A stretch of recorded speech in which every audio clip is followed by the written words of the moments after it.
Bonjour à tous, je suis Paul Boirin, le délégué général de la FEB. Je vous remercie de votre présence. Merci à France Agrimaire et merci également à Business France de leur travail sur cette étude. Je voulais juste dire un petit mot sur la politique de la FEB concernant l'export, qui à ce stade est encore une politique qui n'est pas complètement actée, pour vous dire les choses très clairement. On a une nouvelle gouvernance au sein de la FEB depuis 10 mois, moi depuis 6 mois. C'est un sujet qu'on a évidemment en haut de nos radars, avec des demandes adhérents qui sont parfois aléatoires et parfois contradictoires. C'est normal, hein, c'est quand même un sujet qui est particulièrement stratégique.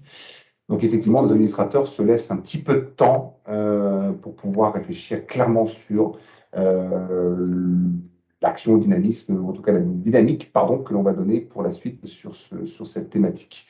Donc merci encore à France Agrimaire et à Business France sur cette étude. Elle nous sera particulièrement intéressante, notamment sur les marchés allemands et américains qui sont plus qu'importants pour nos adhérents. Et nous n'hésiterons pas à revenir vers vous le plus vite possible dès que la stratégie sera fixée. Je vous remercie, je vous dis à très bientôt. Bonne conférence. Au revoir. C'est une étude donc qui porte sur les chaînes de valeur commerciales à l'export, qui a été commanditée par France Agrimaire et donc réalisée par les équipes de Business France dans les 3 pays ciblés par l'étude, qui sont donc l'Allemagne, les États-Unis et la Chine, qui comporte un focus sur le secteur BVP, boulangerie, viennoiserie, pâtisserie, pour l'Allemagne et les États-Unis, donc d'où la tenue de ce webinaire spécifiquement. Donc, oui, comme je vous le disais, je vais juste dire un tout petit mot de présentation de l'étude et après je laisserai très largement la parole à Business France pour la présentation. Alors, ce qu'il faut comprendre par chaîne de valeur commerciale, ce sont l'ensemble des activités qui permettent l'acheminement d'un produit français de son port d'origine jusqu'au consommateur final. Voilà, donc toutes les étapes de l'acheminement des produits alimentaires du départ de la France jusqu'au consommateur final. Et le but de l'étude, c'est de répondre aux questions suivantes. C'est quels sont les maillons qui composent cette chaîne de valeur? Quel poids ont-ils et quels services assurent-ils? Et également, en termes plutôt quantitatifs, quelle est la fourchette de marge à prévoir pour rémunérer chaque maillon? Et donc, cette étude de la fourchette de marge à prévoir a été réalisée sur la base d'études de cas dont les produits ont été choisis en lien avec les interprofessions. Donc pour l'Allemagne, c'est le cas de la baguette précuite dans un point chaud de GMS et pour les États-Unis, ça concerne la viennoiserie crue en GMS, dans le Midwest. Donc voilà, je laisserai Business France vous présenter donc ces différentes fourchettes de marge et voilà, le périmètre en fait de l'étude, ça portait, comme je vous le disais, sur les 3 pays, Allemagne, Chine, États-Unis, avec pour chacun des pays entre 5 et 8 filières qui ont été choisies pour développer donc l'étude.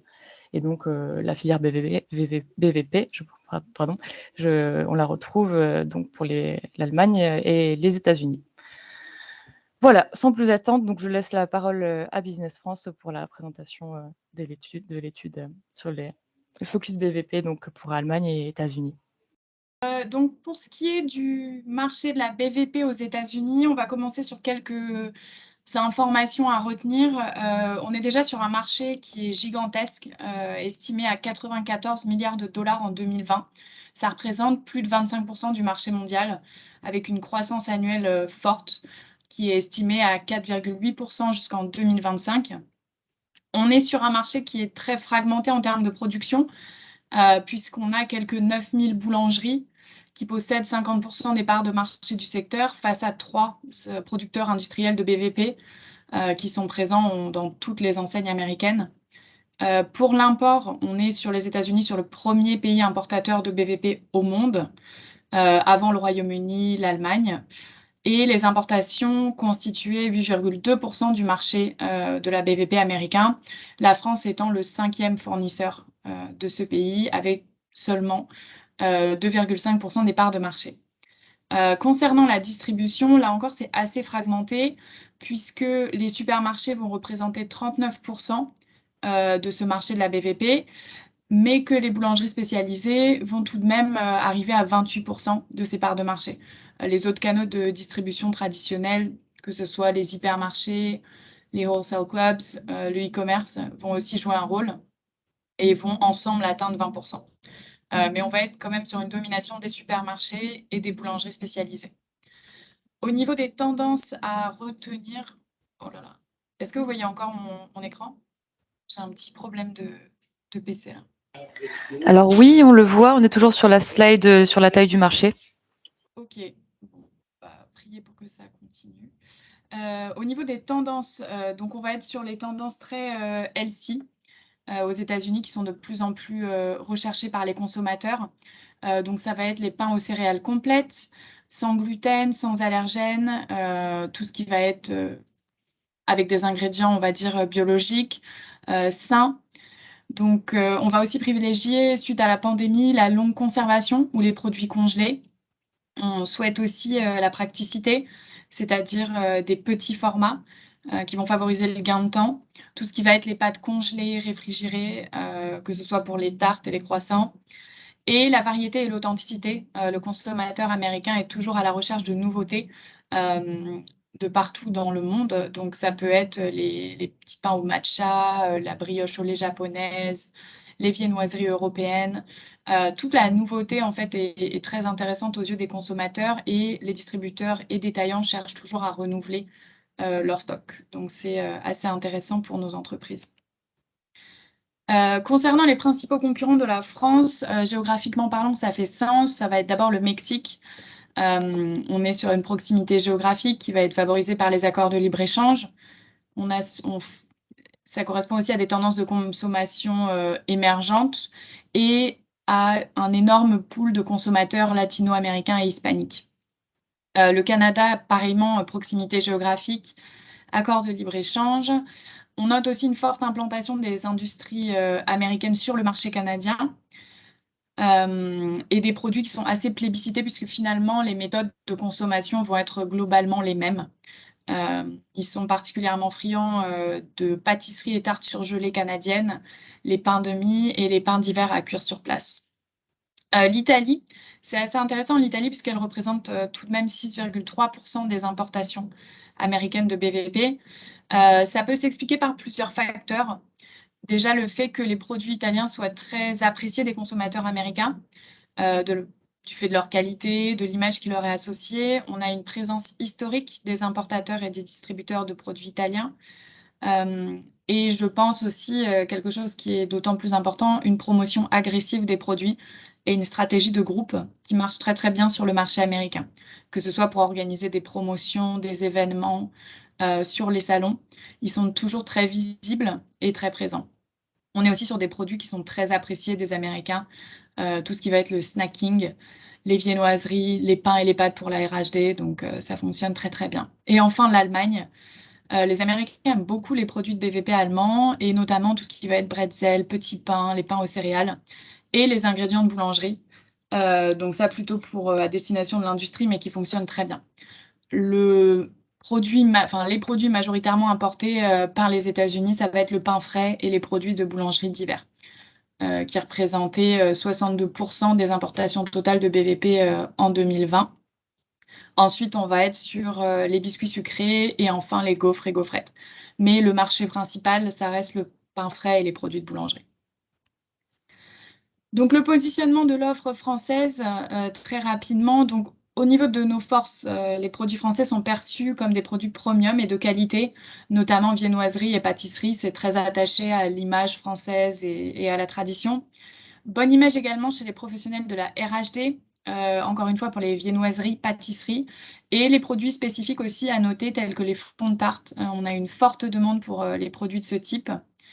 On bénéficie aussi de grandes capacités de production, une diversité des produits et des gammes et nos produits, souvent ont des orientations «clean» entre guillemets, qui s'inscrivent dans la demande des consommateurs. Donc on dispose quand même de forces, assez conséquentes.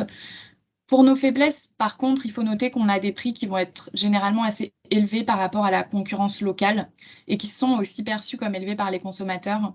On fait face aussi à des défis et contraintes logistiques, dans la chaîne du froid. Je reviendrai là-dessus plus tard, mais la chaîne logistique, à destination des États-Unis en ce moment est un petit peu, perturbée, donc ça n'aide pas. Et enfin, à noter parce qu'on trouve ça très, très important, on propose un choix assez limité dans les produits de moyenne gamme ou sous marque distributeur. Pour les opportunités du marché américain, évidemment, on a l'intérêt grandissant pour les produits de boulangerie artisanaux qui vont mettre en avant l'authenticité, le savoir-faire boulanger. On voit de plus en plus dans les grandes villes américaines des petites boulangeries ouvrir, donc certaines à inspiration française, d'autres pas du tout, mais ça fonctionne très très bien. On peut répondre à, on va dire, une demande de traçabilité et de diversité. Il y a aussi une grosse demande du consommateur américain pour les produits naturels, également pour les produits BVP en surgelé, notamment en retail, et de produits alimentaires à longue durée de conservation. Donc ça représente une opportunité assez intéressante pour les entreprises françaises. Augmentation de l'achat en e-commerce des produits de BVP, qui peut aussi être intéressante, et de la cuisine. La pandémie a eu un vrai impact sur l'habitude des Américains à cuisiner chez eux. Ils le font de plus en plus, notamment, on va dire, la viennoiserie, la pâtisserie, et ont besoin d'ingrédients pour le faire. Toujours dans cette même veine, tout ce qui va être les cookie mix, cake mix, les formats surgelés à cuire à la maison sont très très populaires en ce moment. Et enfin, tel que je l'ai mentionné juste avant, toujours à la recherche de produits étrangers variés, authentiques. En ce moment, on note une vraie tendance pour les brioches tressées à la française. Donc, ça peut toujours être intéressant. À noter cependant, en termes de menaces, on est sur une forte concentration des concurrents potentiels, que ce soit des petits concurrents, boulangeries locales ou des très grands acteurs. On a une augmentation de l'offre de marques de distributeurs. On va dire que les produits français s'adaptent un peu plus difficilement à cette offre, de par notamment les coûts d'envoi de ces produits. Par exemple, 365 pour Whole Foods, la marque de distributeur de Trader Joe's. Ça devient de plus en plus important sur le marché américain. Une autre menace aussi qui serait les habitudes de consommation différentes. On ne va pas consommer les produits de BVP de la même façon en France et aux États-Unis. Donc il y a une adaptation à opérer pour pouvoir être compétitif sur le marché américain par rapport aux produits qu'on vendrait en France. Défis logistiques, on l'a mentionné, je reviendrai dessus plus en détail. Et enfin, le fait que le consommateur américain soit excessivement sensible au prix.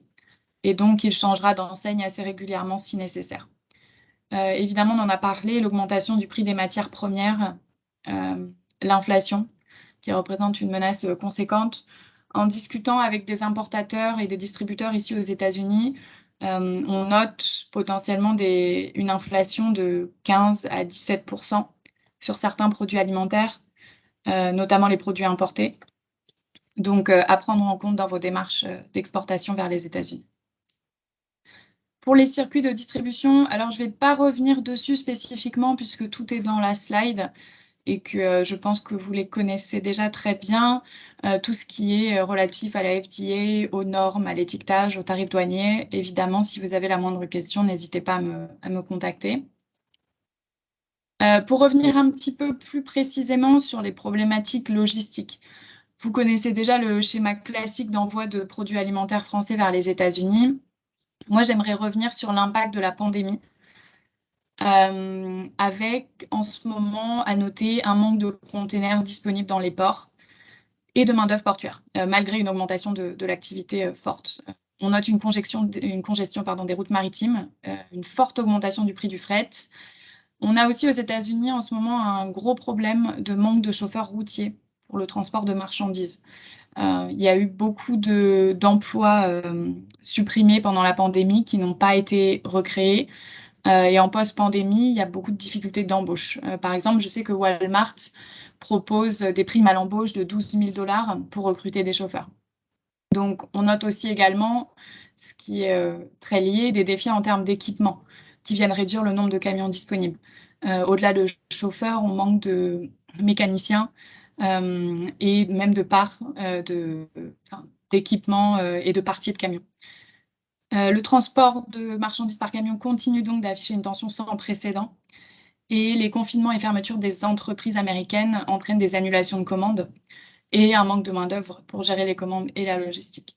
Donc en termes strictement de conséquences pour les entreprises françaises, on est sur une augmentation claire du prix d'envoi des marchandises, selon nos estimations, entre 14 et 23% pour le transport par la route ou le rail, donc qui va représenter seulement une portion du voyage de vos produits, et 50 à 75% supplémentaires pour le prix des containers par voie maritime. Et cette tendance va continuer jusqu'en 2023 avec l'actualité à prendre en compte, risque de s'éterniser. Donc là où vous pouvez faire quelque chose entre guillemets, c'est de négocier avec votre importateur sur les prix de l'exportation de vos produits. Et si lui parvient à négocier avec ses logisticiens, dans ce cas, il y a des choses à faire de ce côté-là. Prendre en compte également l'augmentation des délais et durées de voyage, puisqu'on va avoir des contraintes logistiques fortes pour certaines catégories de produits, de l'espacement, voire l'annulation de commandes. Donc notamment si vous faites voyager des produits surgelés ou à atmosphère régulée, c'est très, très important de prendre en compte l'allongement de ces délais. On a des échantillons ou même des cargaisons de produits qui vont être retardées de plusieurs semaines, voire de 2 mois. Donc important de prendre ce facteur en compte. On vous a mis quelques incoterms en bas.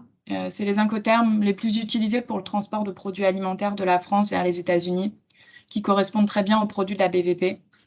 Ça peut toujours être intéressant. Là encore, si vous avez plus de questions sur cette actualité, on est à votre disposition. Maintenant, pour arriver au circuit de distribution, c'est un circuit qui va être assez complexe, très différent de ce qu'on a l'habitude de voir en Europe, parce qu'on a une variété de maillons qui sont pour la plupart du temps inévitables, qui vont complexifier la façon dont on exporte des produits aux États-Unis. Vous allez d'abord avoir l'entreprise française qui va donc envoyer par le biais de l'importateur ou directement selon son Incoterm ses produits à un port. Et ensuite, une fois sur le territoire américain, on va avoir une multitude d'acteurs, importateurs, distributeurs ou les importateurs, et ensuite les master distributeurs ou les distributeurs régionaux avant d'arriver aux clients finaux. Donc je vais revenir dans le détail sur tous ces acteurs. Vous avez d'abord donc l'importateur-distributeur. Ce sont des acteurs qui sont très présents sur les États-Unis et le Canada, qui sont indispensables. L'importateur-distributeur ou l'importateur est indispensable dans l'approche du marché américain, parce que c'est eux qui vont se charger de l'importation de vos produits alimentaires, de leur stockage et de leur distribution. L'importateur-distributeur, contrairement à l'importateur, possède sa propre flotte de camions. Il est donc capable de déplacer lui-même vos produits. Il peut vendre aussi directement à un détaillant, à l'exception des supermarchés et hypermarchés, qui vont être servis directement par des distributeurs. Donc, il y a vraiment un intérêt à passer par un importateur-distributeur. Ils vont généralement être spécialisés en catégorie de produits, en filière de distribution, en origine ou en spécialité alimentaire, voire en produits de niche. On vous a mis quelques exemples, par exemple European Imports, comme son nom l'indique, sera plutôt sur des produits européens de toute origine, mais on a des importateurs, distributeurs avec des orientations très variées. Pour les services proposés, ça va être globalement les mêmes services à l'exception du transport entre les importateurs, distributeurs et les importateurs, à savoir l'importation de vos produits, transport et stockage, le dédouanement et un accompagnement réglementaire et logistique, c'est-à-dire régler les droits de douane, les taxes aux douanes américaines, fournir vos informations, les certificats, tout ce qui va vous aider en fait à, on va dire, faire entrer vos produits sur le territoire vis-à-vis des autorités américaines. En sachant que votre importateur pourra aussi généralement être votre contact FDA, puisque maintenant vous avez besoin d'un représentant FDA sur le territoire américain pour pouvoir faire le lien entre vous et les autorités américaines. Donc ça, c'est toujours très utile. On estime les marges des importateurs distributeurs à entre 15 et 20% et des importateurs entre 15 et 30%. Pour les logisticiens, ils ne font pas vraiment partie du circuit de distribution dans la mesure où ils vont être embauchés directement par l'importateur, généralement, pour s'occuper du transit maritime ou aérien des produits entre la France et les États-Unis. C'est vraiment une solution de transport. À noter du coup que le coût va vraiment varier selon les produits que vous envoyez, selon le logisticien. Cependant, ce sera surtout l'importateur qui sera en contact avec lui. Pour les distributeurs, donc en fait aux États-Unis, pour juste faire un petit rappel rapide, on ne va pas passer directement de l'importateur. Généralement, on ne passe pas directement de l'importateur au client final, le grossiste. Il y a un maillon intermédiaire qui va être le distributeur. Le distributeur, c'est un logisticien de métier qui met à disposition sa flotte de camions et qui va avoir des entrepôts. Donc généralement, il va acheter ses produits à l'importateur et ensuite les revendre et les distribuer à des détaillants. Le master distributeur n'importe pas, le distributeur régional non plus. Peut-être rarement, mais c'est vraiment pour des produits, très spécifiques. Donc la différence entre les 2, c'est que le master distributeur va vendre en gros aux détaillants, distributeurs et aux autres grossistes à l'échelle nationale. Donc ils vont représenter souvent de façon exclusive des marques et posséder de nombreux centres de distribution. Vous connaissez la plupart d'entre eux, Cisco, PFG, Unify, avec rayonnement national, ils sont présents partout. On voit leurs camions partout dans les villes américaines, donc très bonne reconnaissance. Pour les services proposés, ça va vraiment être, un accompagnement marketing assez limité au développement de la gamme, mais en tout cas, pour tout ce qui est stockage et distribution de vos produits, revendre des produits aux détaillants, ils sont, indispensables. Le distributeur régional, lui, ne va vendre, qu'aux grossistes et détaillants d'un territoire particulier.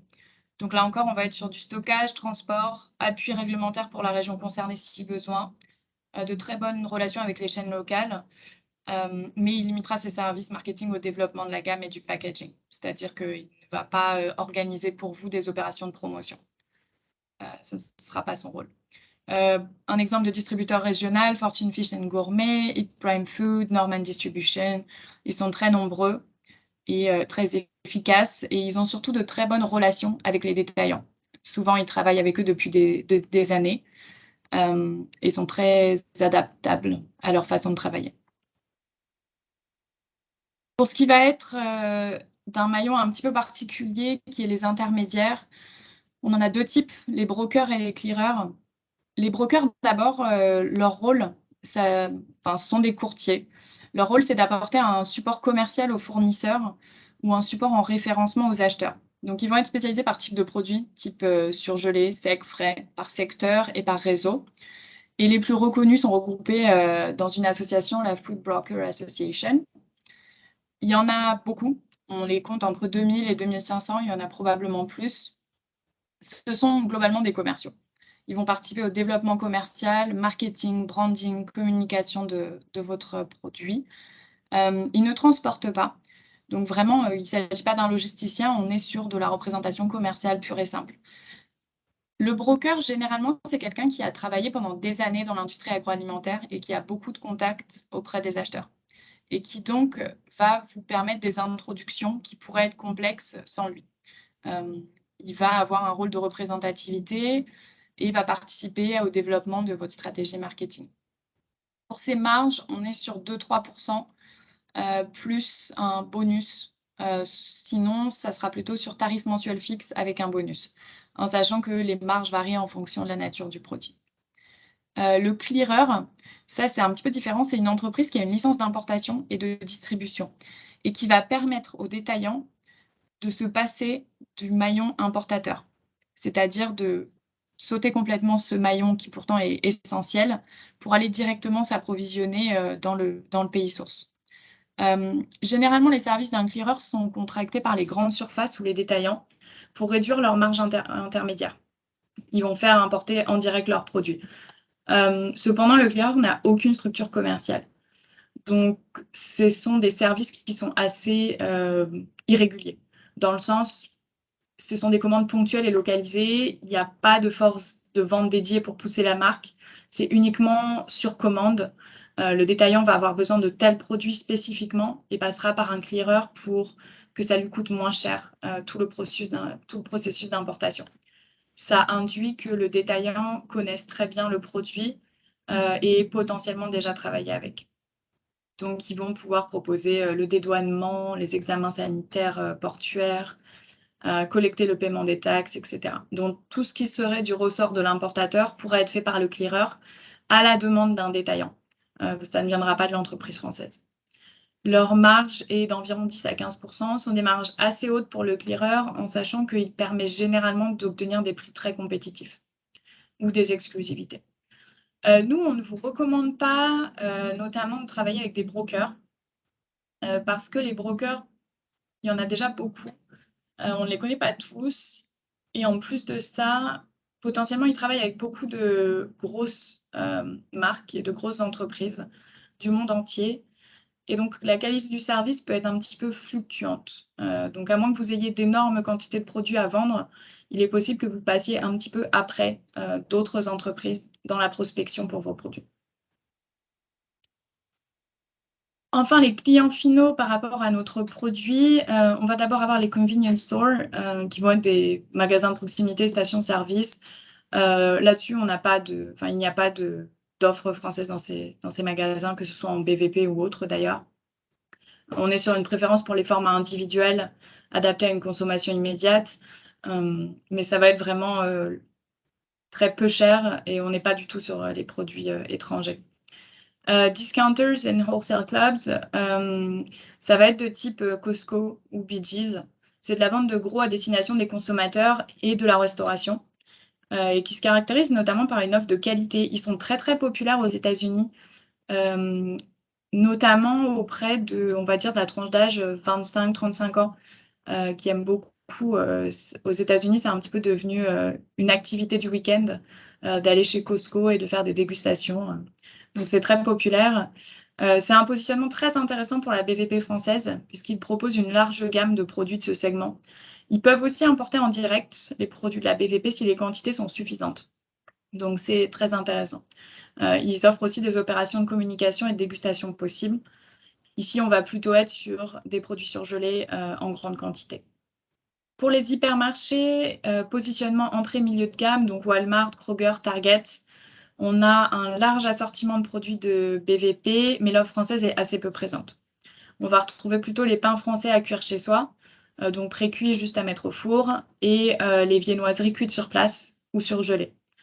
On a aussi là l'opportunité d'opérations de communication et de dégustation possibles, quoique un peu moins que dans les discounters et wholesale clubs. Là encore, importation en direct possible chez les plus grandes enseignes, mais c'est assez rare. 2 catégories de produits de BVP notamment, donc la vente en point chaud, les produits qui arrivent congelés et qui sont cuits et finalisés sur place, ou les produits emballés de type pain de mie, pain à burger. On est sur des marges ici de 25 à 50%. Enfin, les supermarchés, donc Aldi, Major, Jumbo, H-E-B, on va être sur une offre en produits BVP très, très développée. Et les produits de la BVP français sont notamment présents packagés, donc pain au chocolat, croissant, brioche pour consommation immédiate. Mais on trouve aussi des pains à cuire chez soi et des viennoiseries surgelées. Donc, c'est eux qui vont proposer l'offre la plus large de produits français. Ils ont souvent une boulangerie, on appelle ça les in-store bakery, au sein du supermarché, et donc des produits frais ou souvent surgelés, cuits sur place. Là encore, opération de communication et de dégustation possible. Ce qui est intéressant ici, c'est l'opportunité de vendre en MDD ou sous marque producteur. On peut faire de l'importation en direct, c'est assez rare là encore. Et on a aussi des points chauds et des produits emballés. On est aussi sur une marge de entre 25 à 50% selon l'enseigne. Pour ce qui est de la restauration hors domicile, donc c'est les États-Unis, il y a énormément de restaurants. On compte à peu près 150 à 200 établissements français en termes de restaurants, mais le chiffre est beaucoup plus élevé quand on parle des boulangeries d'inspiration française, qui sont vraiment en plein boom.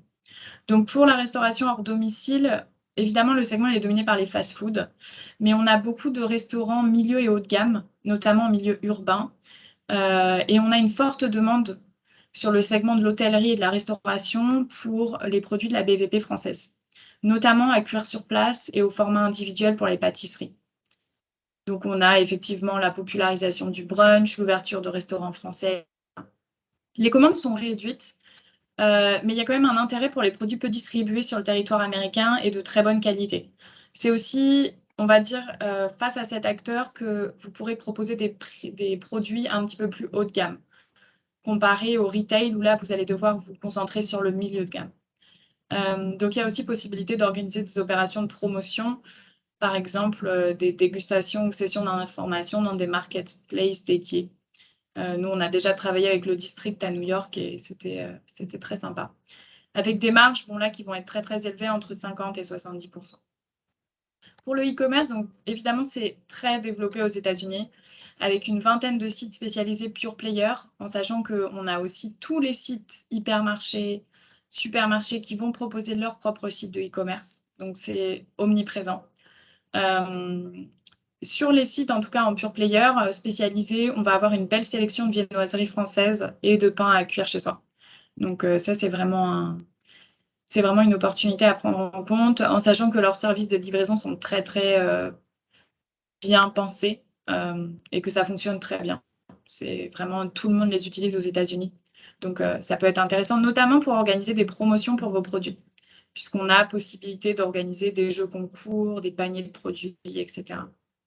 Les marges sont aussi entre 15 et 30%, ce qui peut être intéressant parce qu'un petit peu moins cher que d'autres acteurs.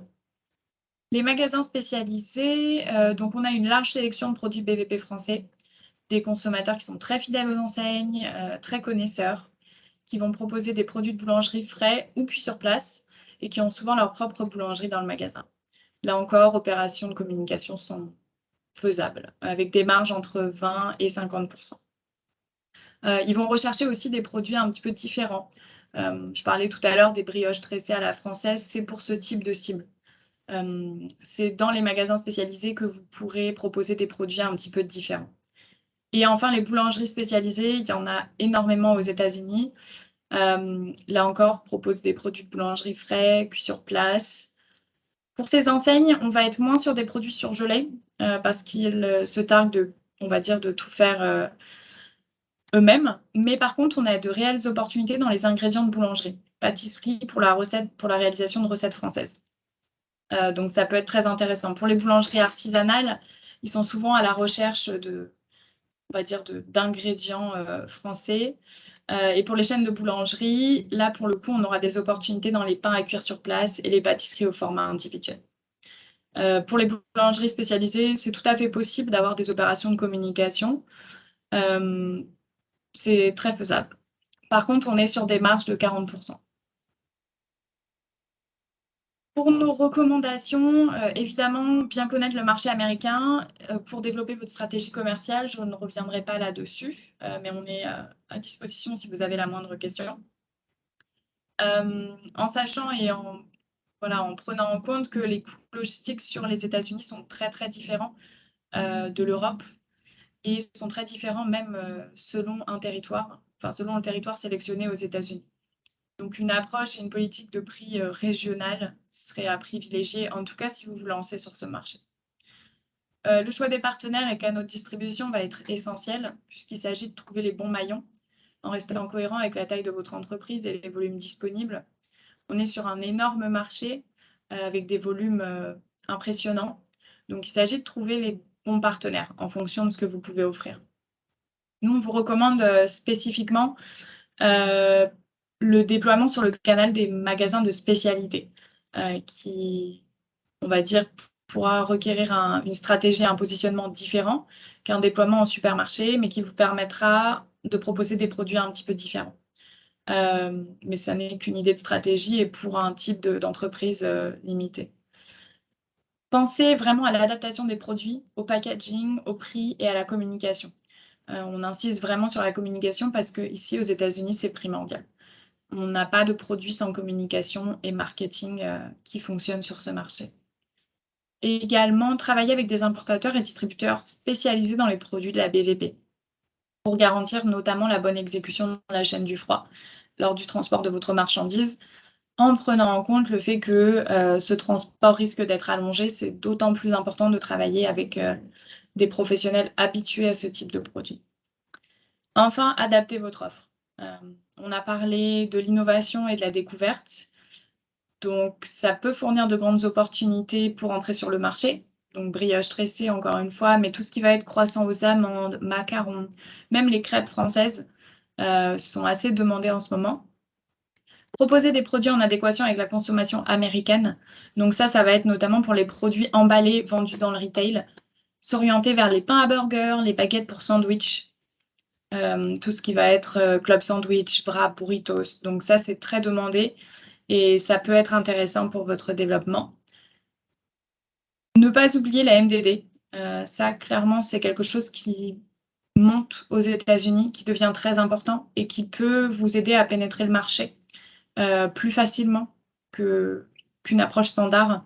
Donc la MDD et le milieu de gamme sont des positionnements stratégiques, surtout sur un marché très concurrentiel, évolutif, avec des prix, on va dire, assez bas au niveau de la production locale. N'hésitez pas à privilégier les petites portions et les proportions individuelles. On a aussi des opportunités dans les baguettes et les pains surgelés à cuire chez le consommateur. Et enfin, les kits pour faire du pain. Très, très en vogue, tant dans le retail qu'en e-commerce. Ça marche très bien comme cadeau. Tout le monde, enfin tous les Américains, de temps en temps, se lancent dans l'aventure. Donc, ça peut être très intéressant. Et ça fonctionne pour déjà certaines entreprises françaises présentes sur place. Enfin, envisager la RHD avec pas n'importe quel produit, mais on pense qu'il y a de vraies opportunités dans la RHD. Donc pour les baguettes à cuire sur place, en point de vente, notamment dans les nombreuses boulangeries d'inspiration française. Pour ce qui était donc des ingrédients, j'en ai parlé juste avant. Et aussi pour les fonds de tarte ou produits de pâtisserie déjà prêts et congelés, type tartelette au format individuel. Donc ça serait plutôt pour les restaurants et cafés, mais c'est très populaire en ce moment.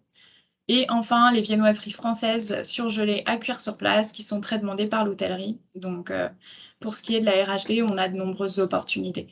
Donc, pour résumer, pour ce qui sera de l'offre retail, s'adapter à la consommation américaine, privilégier la MDD et le milieu de gamme et les tendances actuelles. Et pour la RHD, aller plutôt vers les ingrédients, les fonds de tarte, les produits de pâtisserie et ne pas hésiter vraiment à envisager ce secteur qui peut être très porteur, notamment du fait de la réouverture après la pandémie d'un certain nombre d'établissements qui cherchent du coup à sourcer de nouveaux produits. Enfin, pour notre étude de cas, donc on a étudié la viennoiserie crue en GMS dans le Midwest avec un store check dans 7 enseignes du Midwest et on a étudié les croissants surgelés pour être plus précis. Donc, vous l'avez vu ici, on a une hypothèse basse au départ à 4,5 € le kilo.